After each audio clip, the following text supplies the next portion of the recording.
दर्शकबिन भाद्र महिनाको 20 गते सोमबारको दिन धनगढी उपमहानगरपालिका 13 मोहनपुरबाट एकजना किशोरी 16 वर्षीय आस्था शर्मा एकाएक हराउँछिन्।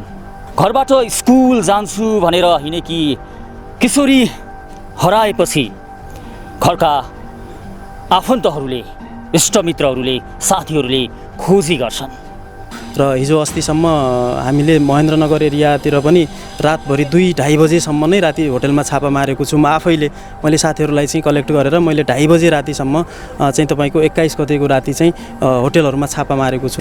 दर्शकबिन यताउता चारैतिर किशोरीको खोजी कार्य हुन्छ तर पत्ता लाग्दैन। अन्ततः 4 दिन पछाडि भाद्र महिनाको 24 गते शुक्रबारको दिन घरभन्दा 10-11 किलोमिटर टाढा मोहना नदीमा उनको शव फेला पर्छ।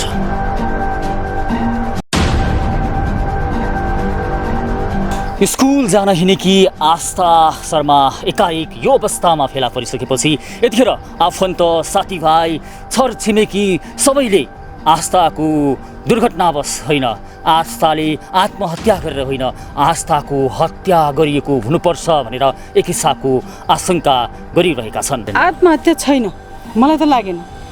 बस आत्महत्या गर्ने मान्छे त्यसरी गर्दैन, बरु भित्रै सुसाइड गर्न सक्छ, भित्र औषधि खाएर पनि केही पनि हुनसक्छ। त्यो यति आफ्नो घरभन्दा यति टाढा गएर त्यहाँ मर्नुको कारण अनि जुत्ता छैन। यहाँ से हुन्थे, फाइट हुन्थे हामीहरूको, धेरै माया गर्थे। त्यही भन्दा अगाडिको साँझ नै हाँसिरहेको थिए हामीहरू। हत्या हामीले त हत्या कोही दुश्मन लागेर हत्या गरेको छ र पौला कसरी भन्नु सोचेको छु, नगरे हो न, हो हत्या हो, त्यस्तो बच्चै थिएन त्यस्तो। दर्शकबिन कैलाली जिल्लाको धनगढी उपमहानगरपालिकाबाट नमस्कार, म अङ्कित उप्रेती। के आस्था शर्माले आत्महत्या गरेकी होलिन् त? के हुन सक्छ? वास्तविकता के त? हत्या या उनको आत्महत्या? भिडियोलाई अन्तिमसम्म हेर्नुहोला। तपाईँले आफ्नो मनमा लागेको कुरा कमेन्ट बक्समा लेख्नुहोला, साथै भिडियोलाई धेरैभन्दा धेरै सेयर गरिदिनुहोला।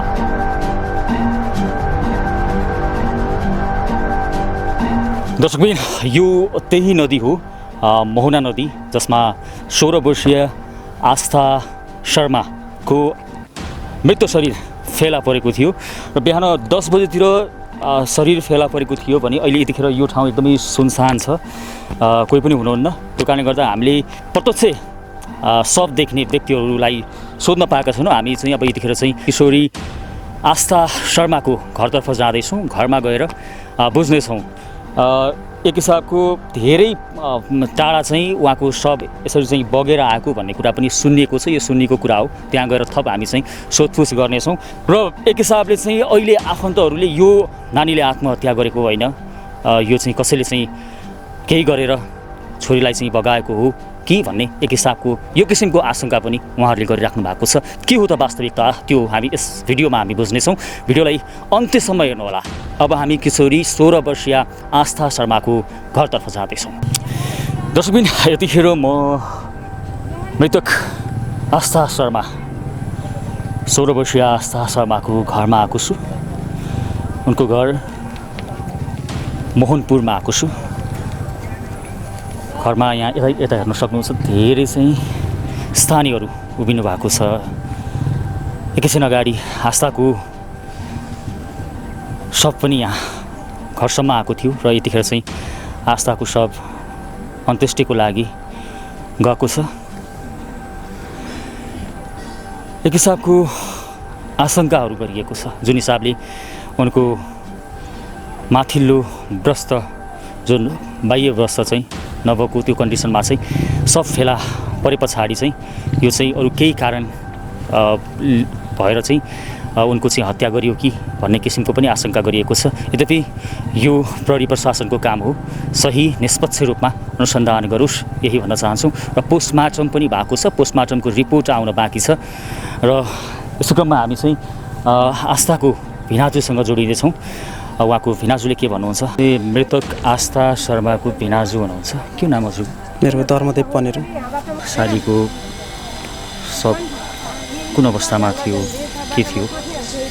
लगभग चाहिँ उसको सब घटनास्थलभन्दा लगभग 1-1.5 किलोमिटरको दूरीमा नदीमा चाहिँ छेउ लागेको अवस्थामा भेटिएको छ। अनि लासको प्रकृति हेर्दाखेरि एउटा हात चाहिँ पानीभित्रै रहेको कारणले चाहिँ त्यो बचेको अवस्थामा छ भने अर्को हात चाहिँ अलिकति सडिसकेको अवस्थामा चाहिँ हामीले देखेका छौँ र यतातिर केही किसिमको घाउहरू पनि हुनसक्ने आशंका चाहिँ हामीले देखेका छौँ। अनि माथिपट्टिको लुगा चाहिँ नभएका कारणले केही अन्य किसिमको घटनाहरू पनि भएको हुनसक्छ भन्ने चाहिँ हामीले यसमा शङ्का गर्न मिल्ने वातावरण चाहिँ रह्यो। माथिपट्टिको लुगा चाहिँ एउटा पनि थिएन? एउटा भन्दा नि इनर चाहिँ थियो, बाहिर लगाएको टी सर्ट चाहिँ नभएका कारणले गर्दाखेरि हामी चाहिँ अलिअलि सशङ्कित चाहिँ भएका छौँ। यसमा कुनै न कुनै 20 गतेको बाट चाहिँ उहाँ चाहिँ एक हिसाबले चाहिँ सम्पर्क दिन हुनुभयो? हजुर, 20 गते सोमबारको दिन। त्यो कति बजेको समयमा चाहिँ घरबाट बिहानै निस्किनु भयो? लगभग चाहिँ उसले निस्केको समय भनेको तपाईँको स्कुल चाहिँ 7 बजे लाग्छ, 7 या 7:30 बजेतिर लाग्छ होला होइन। ऊ चाहिँ 8 क्लासमा पढ्थिन्। अनि त्यो दिन चाहिँ उसको ब्याग खै कुन कारणले अघिल्लो दिन चाहिँ स्कुलमै छुट्या कारणले गर्दाखेरि मेरो होमवर्क गर्नुपर्ने छ, मेरो चाहिँ ब्याग पनि यहाँ घरमा आइपुगेन, त्यस कारणले गर्दाखेरि म चाहिँ स्कुलमै गएर होमवर्क गर्छु भनेर चाहिँ घरबाट गएको अवस्था चाहिँ हामीले यता परिवारमा बुझ्दाखेरि त्यो पाएका थियौँ भने। अनि अहिले त्यो ब्याग पनि उनीसँग नभएको अवस्था, ब्याग त अब स्कुलतिरै छ होला। अनि स्कुलमा पनि सुरुवाती अवस्थामा इन्भेस्टिगेसन गर्दाखेरि स्कुलमा पनि उसको साथीहरूसँग कन्ट्याक्ट गर्दाखेरि स्कुलमा हामीले भेटेनौँ भन्ने कुरा पनि आइरहेको थियो। अनि त्यसपछि स्कुलमा पनि नगएको र यहाँबाट नास्ता पुगाउन जाँदाखेरि उसलाई स्कुलमा नभेटिसकेपछि त्यसपछि हामी चाहिँ सशङ्कित भयौँ कि कति कारणले हराइन् अथवा के भयो भन्ने कुरा चाहिँ हामीलाई चाहिँ त्यसपछि शङ्का लाग्यो र अनि चाहिँ खोजी नीति कार्य सुरु भयो। हामीले चाहिँ सामाजिक सञ्जालहरूमा पनि पोस्टहरू गऱ्यौँ र त्यसपछि पुलिस प्रशासनलाई पनि हामीले चाहिँ यो किसिमको चाहिँ जानकारी गरायौँ। र हिजो अस्तिसम्म हामीले महेन्द्रनगर एरियातिर पनि रातभरि 2-2:30 बजेसम्म नै राति होटलमा छापा मारेको छु। म आफैले मैले साथीहरूलाई चाहिँ कलेक्ट गरेर मैले 2:30 बजे रातिसम्म चाहिँ तपाईँको 21 गतेको राति चाहिँ होटलहरूमा छापा मारेको छु। त्यहाँ पनि हामीले चाहिँ नभेट्टाइसकेपछि एउटा फुटेज चाहिँ भेटियो भन्ने कुरा आयो महेन्द्रनगरमा। अनि त्यो फुटेजमा चाहिँ मान्छे अलि फरकै रहेछ, पछिल्लो एङ्गलबाट हेर्दाखेरि उसकै जस्तो शरीर देखिया हुनाले हामी कन्फ्युज भयौँ र त्यतातिर रुमल लियौँ।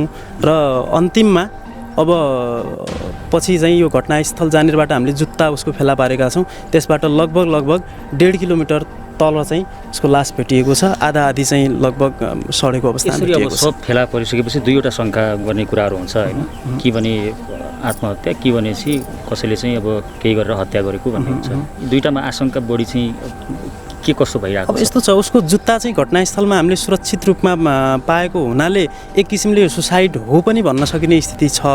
र अर्को चाहिँ उसको माथिल्लोपट्टिको लुगा चाहिँ हामीले भेटेका छैनौँ लाससँगै। त्यस कारणले गर्दाखेरि यसमा कसैको संलग्नता छ कि भन्ने पनि हामीले आशंका चाहिँ गरेका छौँ।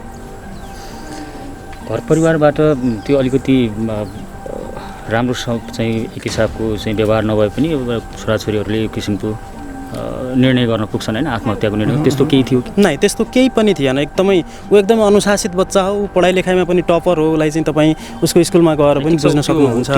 अनुशासन नै होइन, घरमा पनि एकदमै राम्रो व्यवहार, त्यस्तो नराम्रो भन्ने कुरा केही छँदै छैन। हाम्रो घरमा यो परिवारतिर हामी एउटा एक किसिमको संस्कारमा हिन्दू धार्मिकताको पनि एउटा झलक आउने गरी हामीसँग संस्कार छ र त्यही संस्कारमा बसेको चाहिँ बहिनी उहाँ हुनुहुन्छ। त्यस कारणले गर्दाखेरि त्यस्तो चाहिँ हामीले शङ्का गरेका छैनौँ। र यसमा चाहिँ त्यो लुगा नभेटिएका कारणले गर्दाखेरि हामीले चाहिँ अहिले अलिक फरक एङ्गलबाट पनि इन्भेस्टिगेसन गरिनुपर्छ भनेर हामीले चाहिँ जोरदार माग पनि गरेका छौँ पुलिस प्रशासन। जस्तो कि अब यो विभिन्न सञ्चार माध्यममा चाहिँ केही कुराहरू आएका छन्, जस्तो कि 12 खरीले नै अब एउटा समाचार चाहिँ बाहिर निकालेको थियो, त्यहाँ चाहिँ तिम्रो उमेर सानो छ भन्ने यस्ता चाहिँ ओडहरू राखेर चाहिँ टाइटलमा पनि राखेको थियो। यो विषयमा के भन्नुहुन्छ? अब जस्तो कुनै पनि घटनाको चाहिँ जरैसम्म नपुगिकन कुनै पनि सञ्चार माध्यमहरूले चाहिँ यस्ता कुराहरू चाहिँ लेख्नु हुँदैन भन्ने चाहिँ मेरो भनाइ हो। यसमा अरू केही पनि भन्न चाहन्न मेरो विषयमा। समाचार बाहिर आएको छ त्यो झुटो हो? त्यो झुटो हो नै भन्छु म। त्यसमा चाहिँ के छ भने कुनै पनि घटनाको चाहिँ रुटसम्म पुगिसकेपछि मात्रै त्यसको बारेमा लेखिनुपर्छ। जसरी तपाईँहरू यहाँ पुग्नु भएको छ, तपाईँहरू इन्भेस्टिगेसनका लागि घरसम्मै आइपुग्नु भएको छ, तपाईँहरूलाई धन्यवाद। र यसै गरी उहाँहरूले पनि लेख्नु पर्थ्यो, घटनाको जरैसम्म पुगेर लेख्नु पर्थ्यो। घरमा चाहिँ को हुनुहुन्छ परिवारमा सदस्यहरू? आमा बुवा हुनुहुन्छ है, अनि दिदी, त्यसै गरी भाइ बहिनीहरू हुनुहुन्छ। आस्थाको एउटा दिदी, एकजना दाइ, अनि एउटा भाइ, एउटा भाइ 2 जना बहिनी। ठुलो फ्यामिली रहेछ। हजुर। भनेपछि अब अहिले चाहिँ आस्था नभए पछाडि यहाँ धेरै अहिले यतिखेर चाहिँ एक हिसाबको गाउँलेहरू धेरै चाहिँ यहाँ भेला हुनुभएको छ। सबैको अनुहार मलिन छ, सबै भावुक हुनुहुन्छ। अहिले बुवा कता हुनुहुन्छ आस्था? अहिले उतै अन्त्येष्टि स्थल आजै अन्त्येष्टि गर्ने? आजै अन्त्येष्टि गर्ने भनेको छ। अब एकदमै पोस्टमार्टम पनि पोस्टमार्टम त भइसक्यो। पोस्टमार्टमको रिपोर्ट आउनु बाँकी छ। रिपोर्ट आउँछ होला, त्यसले चाहिँ एक किसिमको निर्क्युल गर्छ होला होइन, घटनाको प्रकृति चाहिँ उसले प्रमाणित गर्छ होला। पोस्टमार्टमको रिपोर्ट आइसकेपछि त्यसपछि चाहिँ अन्य कुराहरू थाहा हुन्छ होला। हस्, धन्यवाद। हस्। दर्शकबिन, यतिखेर चाहिँ स्थानीयवासीहरू चाहिँ यहाँ धेरै चाहिँ जम्मा हुनुभएको छ। म केही उहाँहरूसँग पनि सोध्छु, बुझ्ने प्रयास गर्छु। तपाईँको नाम? शान्तिनाथ। शान्तिनाथ, के भन्नुहुन्छ यो घटनालाई हेर्नु भएको छ? जहाँसम्म पनि त्यस्तो केटी त होइन, राम्रै केटी हो। त्यो हामीले शङ्का यसको के कारणले मऱ्यो त्यो थाहा हुनु पर्यो, जसरी भए पनि त्यही भन्न चाहन्छु। राम्रो चाहिँ घर परिवारको केटी हुनुहुन्थ्यो, एकदम राम्रो, पुरै यो टोलभरिको राम्रो केटी हो। त्यस्तै पढाइमा पनि धेरै राम्रो, त्यसको व्यवहार पनि राम्रो, एकदम राम्रो केटी हो। त्यस्तो हामीले शङ्का गर्ने खालकै केटी होइन, एकदम राम्रो केटी थियो। तपाईँको नाम? नमस्ते, मेरो नाम पवित्रा बोहरा। मलाई त त्यसो खासै थाहा पनि भएन, अलिक टाढा हो मेरो घर चाहिँ होइन। अनि मैले चाहिँ अस्ति अब हराएको मात्र सूचना यसो थाहा पाएँ। अहिले अब हामीले फेसबुकमा नै देखेको हो होइन। मलाई त्यति जानकारी अनुसार चाहिँ अब राम्रो हो भन्ने मैले त्यसो बुझेको मात्र हो। सत्य तथ्य घटना छानबिन होस् होइन, मिडियाले पनि राम्रो अब त्यसको चाहिँ सत्य प्रमाणहरू निकालोस् होइन। आखिरमा केही न केही त होला नि होइन, नत्र अब त्यो स्कुल जाँदाखेरि अब त्यो बिच बाटोबाट नै हराएर एउटा होइन गायब हुने चेली त अब त्यसो त खासै नहोला। स्कुलसम्म पनि नपुग्नु भन्ने खबर छ होइन, अब सुन्नमा आएको। अब त्यही भएर चाहिँ अब केही न केही शङ्कास्पद नै हो कि, घटना चाहिँ शङ्कास्पद नै लाग्यो। अनि कपडा पनि अब माथिको जुन ड्रेस हुनुपर्ने त्यो पनि छैन होइन, छैन नि होइन। तपाईँहरू मैले त मिडियामा देखेँ हो, अहिले मैले कसैबाट सुने पनि छैन होइन। यो मैले नेटमा देखेको, भित्रको इनर मात्र छ, तलको ट्राउजर छ, जुत्ता छैन होइन। अब हाम फाल्ने जब कि आत्महत्या गर्नुपर्ने भए पनि त सँगै जानुपर्ने हो नि त होइन। अनि अब 5 दिन भयो भन्न सुन्ने छ होइन, हराएको पनि त्यस्तो छ। अब मलाई अनि त्यति धेरै थाहा पनि छैन, तर चाहिँ अब सबै मिलेर होइन, मिडियाकर्मीदेखि लिएर सबैले अब यहाँको स्थानीय प्रहरीदेखि लिएर अब यहाँको सबैले होइन, यहाँको जनसमुदायहरूले पनि यसको चाहिँ मेन अब सत्य प्रमाण नै फेला पार्नुहुन्छ भन्ने अब आशा छ। हेरौँ होइन, सबैको अब सहयोग कतिको लाग्छ। यसरी अब यसो पनि भयो कि अब सुरुमा अहिले केटी जवान केटी अब हरायो भन्दाखेरि मान्छेले अब यस्तो सोचे कि अब कहीँ गयो होला भन्ने खालको पनि एउटा आउँछ नि त होइन। प्रसङ्ग त्यस्तो पनि 2 थरीको प्रसङ्ग हुन्छ नि त होइन। एका थरी के हुन्छ भने अब केटी मान्छे हो के थाहा, कहीँ पढेर कहीँ गयो भन्ने खालकोले गर्दाखेरि पनि त्यति भएन होइन। अनि अब प्रशासनबाट पनि त्यति अब हेर्ने हेराइ कतिको थियो, अब त्यो घर परिवारलाई बुझ्नु होला होइन। हामीलाई पनि, मलाई पनि त्यति थाहा भएन। अहिले अब मरेको भन्दा म चाहिँ अलि तल्लो टोलको भएर त्यति मैले बुझेँ होइन। तपाईँको नाम? मेरो नाम टिकेश्वरी नेपाली। के भन्नुहुन्छ यो घटनाको बारेमा? अब यस्तो यो देख्दाखेरि त हामीलाई पनि अलि डरलाग्दै भएको छ होइन, त्यस्तो नहुनुपर्ने हो। अब त्यो अनुसार अब हजुरहरू आउनुभएको छ, यसको खोज निश्चितै भएर चाहिँ सब राम्रो हुनु पऱ्यो भनाइ हो। केटी चाहिँ अहिलेसम्म मैले सबै बच्चाहरूसँग बुझ्दाखेरि पनि एकदम राम्रो केटी हो, त्यस्तो होइन। त्यो केटीको गर्दा कारण हामी आत्महत्या गर्न सक्ने सम्भावना चाहिँ छ कि छैन? आत्महत्या छैन, मलाई त लागेन। बस आत्महत्या गर्ने मान्छे त्यसरी गर्दैन, बरु भित्रै सुसाइड गर्न सक्छ, भित्र औषधि खाएर पनि केही पनि हुनसक्छ। त्यो यति आफ्नो घरभन्दा यति टाढा गएर त्यहाँ मर्नुको कारण। अनि जुत्ता छैन, जुत्ता कति 1-2 मिटर टाढा जुत्ता छन् रे, मथिको कपडा छैन, त्यसलाई घोप्टो त्यस्तरी फालेर घोप्टो अवस्थामा थियो। घोप्टो अवस्थामा चाहिँ हामीले देखेको मोबाइलमा देखाएको छु र होइन भन्ने, त्यो आफै आत्महत्या गरेको होइन भन्ने हाम्रो ऊ छ।